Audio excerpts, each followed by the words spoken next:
Lara, la ronde des soupçons. Tome 1 de Marie-Bernadette Dupuis, lu par Julie Pouillon. Une macabre découverte. Pointe de Kerpenir, mardi 10 septembre 1946. Lara Fleury observait attentivement la jeune fille qui gisait sur les rochers, presque à ses pieds. Plus elle la regardait, plus elle éprouvait une troublante sensation de familiarité devant son corps mince et musclé, ses traits harmonieux, ses longs cheveux noirs. Mais elle s'étonnait de voir du sang sur le bloc de pierre qui tenait lieu de repose-tête à la belle endormie. Qu'elle est pâle, songeait-elle. Son corsage est déchiré et elle a perdu une chaussure. La marée montait. Des vagues se brisaient sur la grève sablonneuse. Leur flux écumeux glissait parfois jusqu'au corps inanimé, au grand désarroi de Lara. Une intense pitié lui vint envers cette inconnue qui présentait toute l'apparence d'une morte.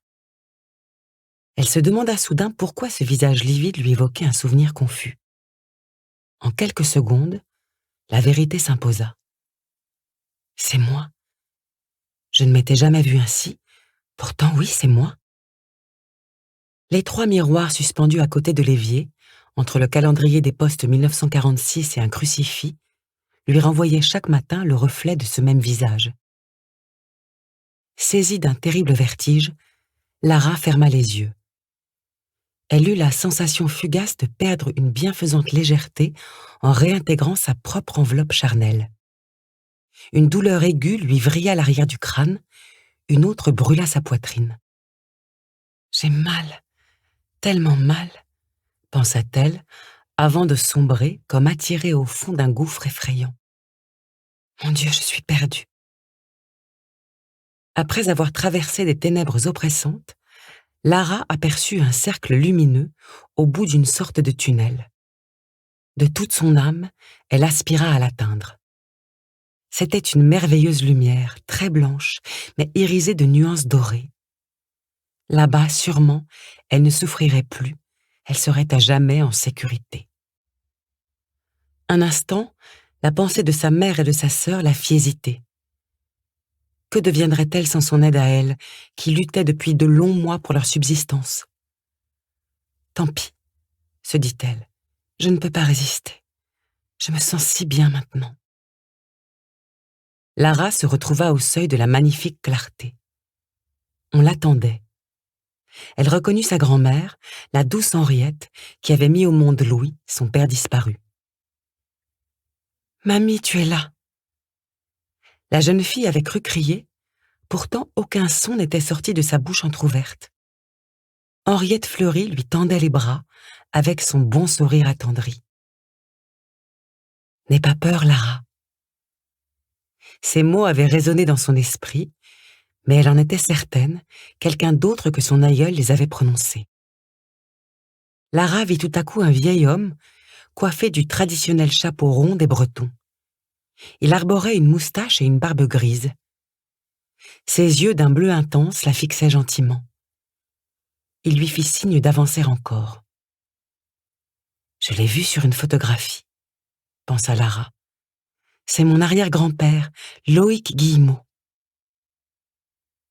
Sans chercher à comprendre ce qui se passait, elle céda à l'envie de rejoindre les 2 vieillards.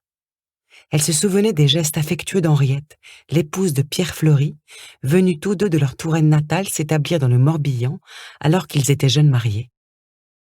Quant à Loïc Guillemot, sa mère lui en parlait souvent en l'appelant Tacous et en vantant ses qualités de marin-pêcheur. Lara s'abandonna. Son cœur s'apaisait déjà, ce cœur où se cachait un lourd secret d'amour. « Pardon, Olivier, je suis désolée, » articula-t-elle du bout des lèvres. « Je te dis adieu. » Elle doutait un peu de l'existence d'Olivier, celui dont les baisers l'avaient grisée, dont les mains caressantes s'égaraient sur ses seins, entre ses cuisses. Ils avaient partagé la joie délirante du plaisir, unis comme un seul être, une seule âme. Tout cela s'achevait, balayé par le vent âpre de l'océan que Lara ne sentait même plus. Elle voulut répondre au sourire de sa grand-mère quand une femme s'interposa. On ne distinguait pas son visage, voilé par une étrange brume rouge, mais les lignes du corps, la taille fine, la poitrine arrogante trahissaient son sexe. « Tu ne dois pas partir, » disait-elle d'une voix nette. « Il faut vivre, entends-tu? On a besoin de toi. Oui, de toi. » La fantasque apparition continua à parler, d'un ton grave qui renforçait chacun de ses mots. Lara écoutait, prise de vertige, ne sachant plus que faire. Puis un cri lui échappa, pareil à un râle d'agonie.